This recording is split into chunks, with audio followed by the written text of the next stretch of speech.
everybody, and welcome to Knittin in the Heights. I'm Chrissie, and I have a guest today.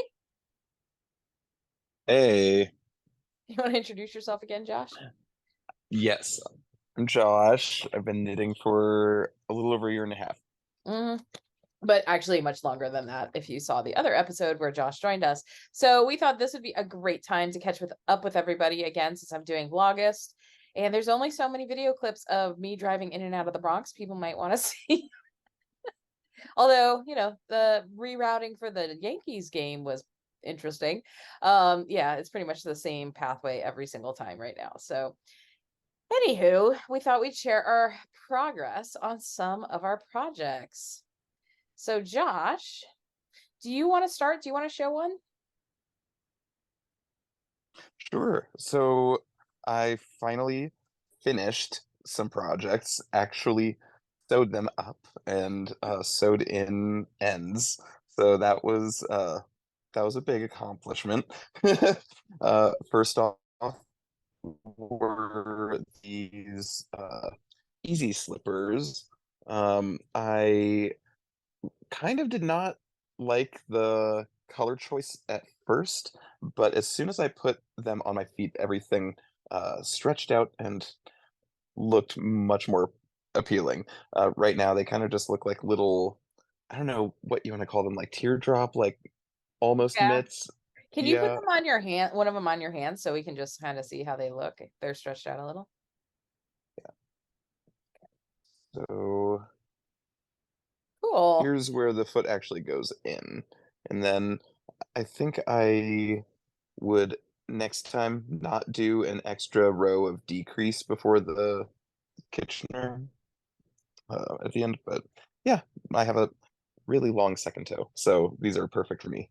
That's awesome. They look great. I'm glad you were able to finish them up. I guess I'll Thank show a project now. No, nothing is finished.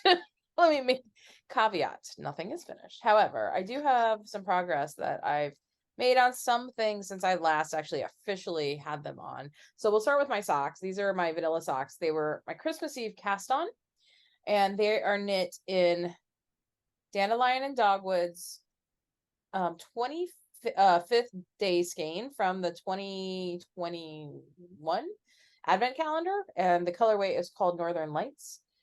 And this is my second sock. The first sock is 100% finished. So this is where I'm at. So I am past the gusset decreases now. I'm just zooming down that toe to the toe. So yeah, and I don't know, can you see the sparkle at all, Josh? So it's picking up a Ooh, little. now I can. Yes. Ooh, yeah, so Wow. it's a very, very pretty colorway. And yeah, these will be really cozy socks for the winter or fall or whatever. All right, your turn. Ooh, okay. So, uh, next up, I finished weaving in ends of this capelet tank. Um, and I guess I will just throw it on really quick. So I already have, I think I already showed this in the other video, but it was not finished and a bit more difficult to try on. But I am in love. Hey, did you block it yet? Have you soaked it I with have not blocked it yet. Okay. So I have not blocked anything, but Okay. this fits perfectly even without it. Oh, beautiful. It's gorgeous. Yeah, it's Thank got a you. beautiful cable, like not cable, but cowl neck that looks, we talked about this last time, being a lot like chainmail. It looks so cool. Mm-hmm. It is so cool. Very mithril. Yeah, and it fits nicely. Well, if you end up at like a Ren Fair or at the medieval festival at Fort Tryon Park up in Upper Manhattan, you should definitely wear that. People totally think you're wearing chainmail. That'd be cool, Ooh, right? then I need to knit up something for the bottom too. Sure, you could. You don't have Ooh, that to. sounds like ooh, that sounds like fun. That oh yeah, the costume time. Costume time. I love a good costume. Yeah, so who was that pattern by? Do you remember? I do not. Let me look that up really quick. It was by it is the Capelet Tank by Cathy Carron. Excellent. Carron. So I'm going to put that, all of the links to everything we talk about today down below in case you're interested in looking up these patterns. So I think I'll go next to my scrappy pillow cover. And I've decided how I'm going to do this. At least I think so. So what I'm doing is this comes from a pattern that is meant to be a blanket, but I'm only going to do like a 14 by 14 square for each side. And then what I'm going to do, I've decided that for the last bit, on the second side, I'm going to extend only one side. So I create an envelope, and then I'm going to use buttons I already have and put some buttonholes in. So it's easy peasy lemon squeezy. I don't have to put in a zipper or anything like that. So right now I'm at this stage. I finished putting in another color this weekend. It is getting big. The rows are getting longer. It is scrappy goodness, and it is using up all the little tiny bits of stash. And it starts with like this pinhole cast on thing in here, which you do a lot in crochet, but not so much in, well, I guess you do it in knitting. I had never done it in knitting before, but the increases are super simple. This is a free pattern, so I don't mind talking about it. It's just a knit one front and back on either side of the stitch marker. So you're always increasing, but it's like every other row. So it becomes a square. So yeah, it's creating this cool kind of square pattern. It'll go on a pillow, and yeah, it'll be a nice way to showcase my yarn. All right, you're it. All right, so this is the Oh So Easy vest that, as discussed previously, is not oh so easy. It is not a beginner pattern. Yeah, it uses an interesting technique to create these fun open open stitches. So I got it off the needles, but I have not weaved in any of the ends, and it is all black, so it may or may not be easy to see. Oh, so easy to see. However, the finished project I think was oh so worth it. And would I do it again with this exact pattern? Hard to say. I am going to test out if I pattern something the way I thought this was going to be. Yeah, So let me that's really cool. Yeah, you can see. yeah, so how's this, yeah, that fun kind of mesh quality. Mm-hmm. And let me see if I can get a good angle for without this falling over. There we go. So I love how the very bottom edge still comes out completely flat, even though with the only thing about this is that it has two slits for armholes, but the I don't know, the geometry of it. I'm not a math person. I'm not a I'm not necessarily a 3D thinking in 3D person, but I really enjoy how this turned out, and So yeah, you had I'm to make some surprised. modifications, right? So in the pattern, it called for 2 different size needles, right? Three. 3 different size needles. So can you talk a little bit about the 3 different size needles and what you chose to do instead? Yes, so the uh because the border ends up being a bit tighter than the rest of the rectangle, that's what gives it this stretchiness and really cool shaping or draping.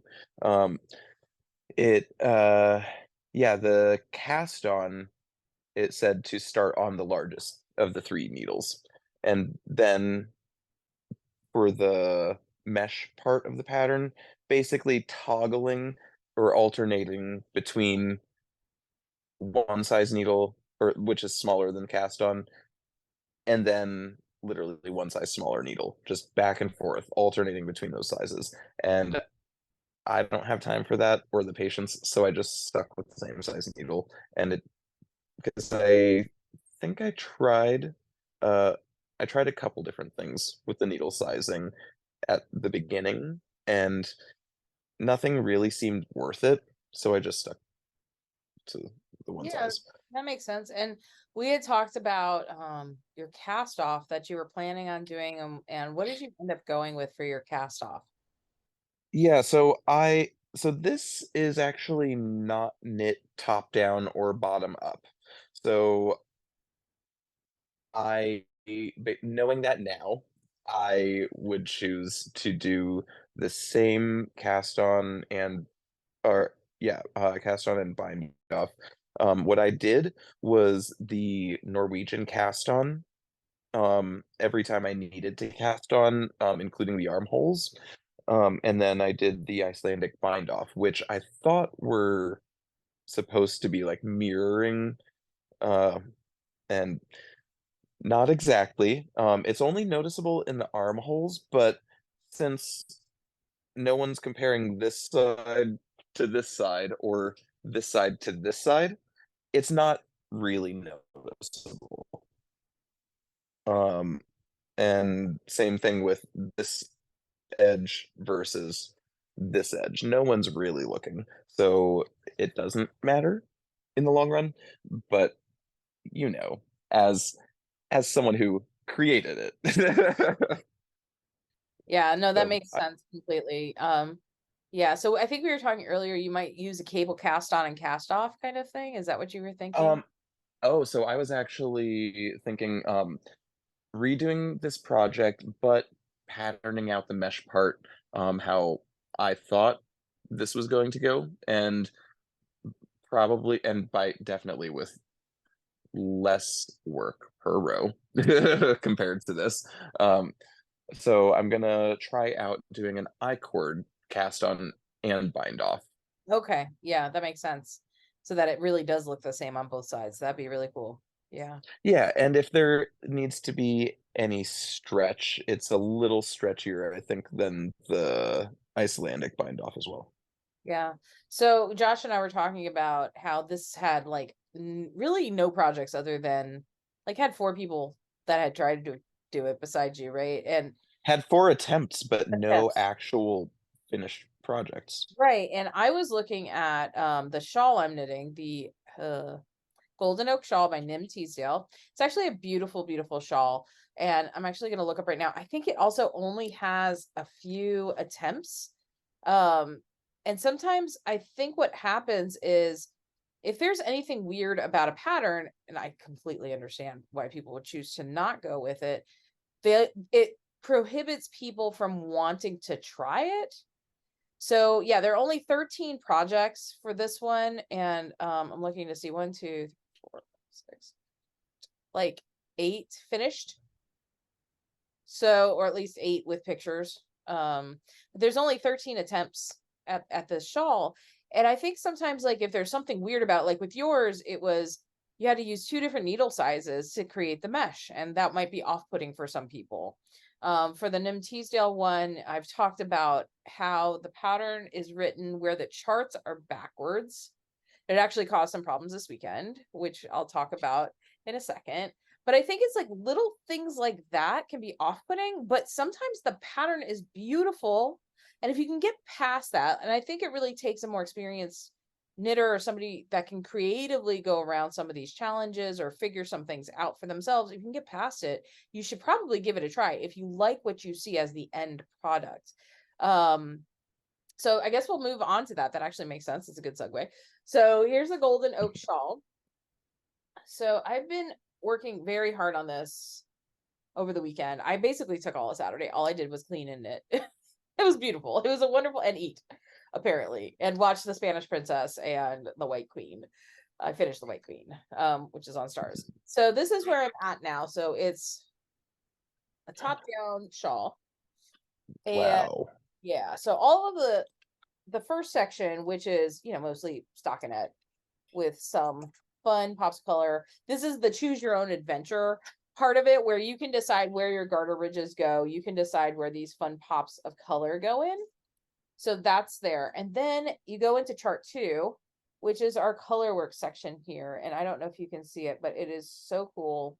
It's hard to show on Zoom, like the camera is not going to be as good as if it were like just my normal camera. But it's That's really beautiful. pretty. Yeah. Now, what was challenging about this, because I was trying to knit lace while it was late. Bad idea. Like, I think I started the lace section, it was like 10:30 or 11 o'clock at night on Saturday night. And I was just like, oh, but I'm really into it and I want to get done. I just finished the color work section. So remember, the charts, you go to the charts basically. For once you get to the color work, you have to be in the charts. So I knit all the way through the color work section, and then I'm like, okay, cool, color work is done. Let me go straight to the lace section. And I knit the first row of the lace section. I'm like, this doesn't add up. Like, there are 2 stitches missing in each repeat. And I was like, something's wrong here. Like, I thought it was the pattern. But then as soon as I like looked at it and then I went back down to the color work section, there's a whole 2 rows of a transition section that adds 2 repeats, like 2 stitches in each repeat. That would account for those stitches. So I'm like, oh boy, I need to tink back all of that. And it actually finished off the color work section. So it was actually important to do. But again, had it been written with chart 1, chart 2, chart 3 in the order you knit them in instead of 3, 2, 1, I probably wouldn't have missed that. So this is a scenario where it could have been like if the pattern designer had just really thought through that. I think some of it is they were trying to save space and get things on the page, but it would have just taken that much more work to make it so that it was easier on the knitter, because some of us will try to attempt lace late at night. So where we're at, and and it's actually coming Nice. along. So I was able to knit the transition and then the first row of the first repeat of lace. So it's an 11 row lace pattern repeat, or 12 row actually pattern repeat. Then the lace gets offset. I don't know how to, but it does actually get offset. So you have like the holes going one way and then it like the actual repeat shifts, which is kind of cool because of the number of stitches you add. So the plan is to do 3 repeats of that, as long as I'm not going to run out of yarn, but I want to use the remainder of my yarn to knit the Passerine hat by Erica Huser, I think it is. And I need to have about 40 grams of this. I have plenty of this, but that's been something on my queue, and I just really want to knit that hat. And I think these are the perfect colors for it. So no matter what, this is going to get finished with 3 rows, but it just means I might have a different yarn if I do the Passerine. But anyway, so that's where I'm at. I'm very happy with it. I think it's going to be humongous. It's like, it's all bunched up on the needles now, but it's going to be huge. It's going to be huge because it's bigger than That's beautiful. Picture. Oh, thanks. Yeah. Yeah. Okay. Wow. So your turn. Do you have something else you're working on? I have started to create my edge, my I-cord edge. Oh, fun. So I will continue creating this I-cord, and when I think I can count up 90 stitches, then I'll begin picking up stitches along the edge. Another one of these vests. Yes. Is that for you or is that gonna be for your partner? I think both of these are going to be for both of us. Oh, okay. Just mix and Yeah. match. Yeah, that's nice. That's actually Yeah, it's because I'm not quite sure yet what the structural difference is going to be. no, that's fair enough. So so I'm not quite sure if the sizing is going to be the same. Understand completely. That's cool though. That's awesome. So we'll yeah. All So right, that's yeah, I cord how edge. so I yeah, so how I'm curious how when you have done an I-cord cast on, have you done it where you create the I-cord and then pick up the stitches, or do you prefer to do the cast on where it actually gets the stitches onto the needles It's a really good question. I've done it as both. part of the Yeah, I've done it I-cord both building? ways. I tend to prefer any sort of like incorporated I-cord, like, where it's already incorporated in the pattern and it's not like a separate wiggly worm, basically. But I've done it both ways. I've actually done patterns. I haven't done a ton of I-cords where it starts that way, so I'm really curious to see how this turns out. I'm curious if other knitters have done this. Put your comments down below. How did it work? Was it more stretchy? Was it less stretchy? Was it more firm? Like, it could be a more firm texture actually, right? So yeah, you may be doing a lot of trial and error. Josh likes to play with patterns though, so yeah. Yeah. Do you have anything else you're working on right now, or is that pretty much it? I've pressed pause on the other projects, but I'm stitching together my partner's Tourmaline lace vest. Oh, that's awesome. I can't wait to see that completed. That's gonna be awesome. Yeah.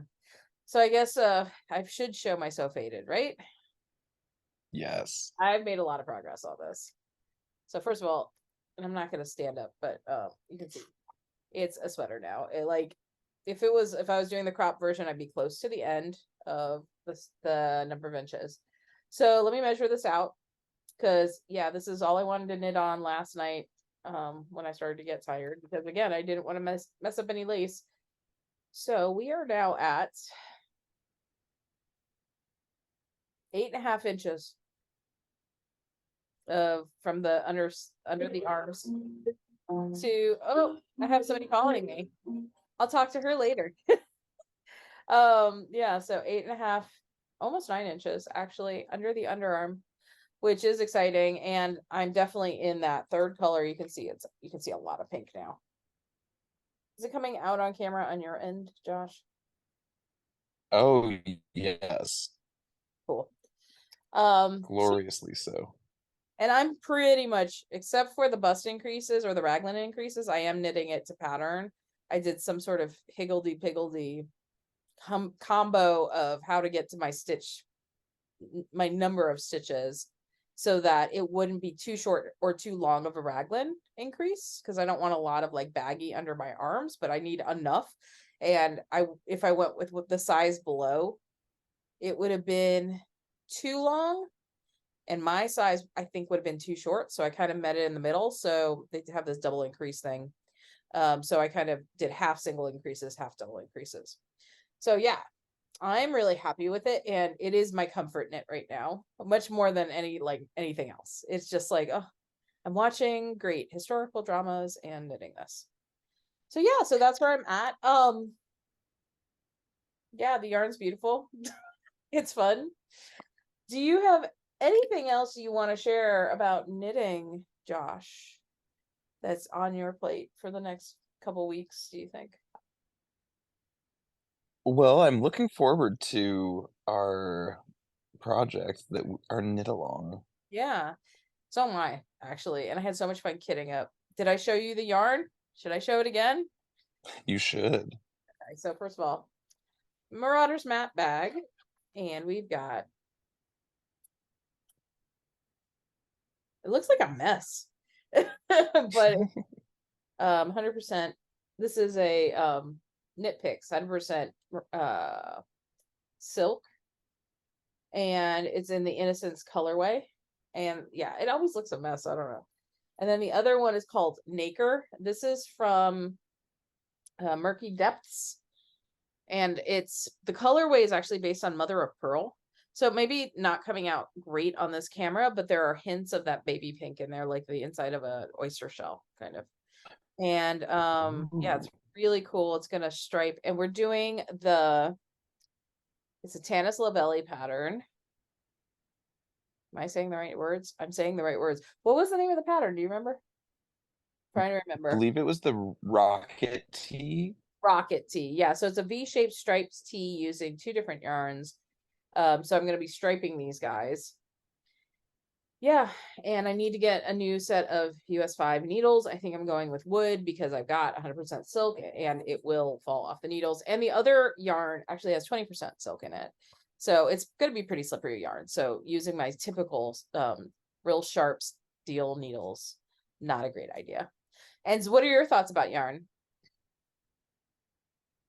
I need to order some yarn on Knit Picks, and I believe if we're still on for a little yarn shopping, might find yeah, might find I think what I'm getting on Knit Picks is a lace. Was that correct? Yeah, the Yeah, lace. I and then think we were gonna get the lace there, and then we were gonna go yarn shopping for the other color because it's gonna be easy. I think easier to find the other color you want. Because I have a feeling you're gonna gravitate towards like grays and blacks and like neutrally, right? Neutrally kind of colors. most definitely. Yeah, so whatever you get from Knit Picks is probably going to be like more of a solid color anyway, and you're just going to go to town on some neutral anyhow. Not like my Mhm. baby pink. Definitely not my baby pink. The only concern I have is this thing gonna be see-through. So, but you can always get a little something to put underneath. Anyhow, well, thanks so much for joining me tonight, Josh, and thanks for talking about your knitting. Thank you. All right, everybody. Just as a heads up, we are going to be drawing our prize winner tomorrow. Hopefully by the time you see this, it'll be over. So make sure. So I'll be drawing it on the 15th, which is tomorrow. This is the 14th. That's when we're recording. So I'll be announcing it soon. So watch the space and we'll see if you're a winner for the fiber I'm giving away. All right, bye everybody. Have a good night.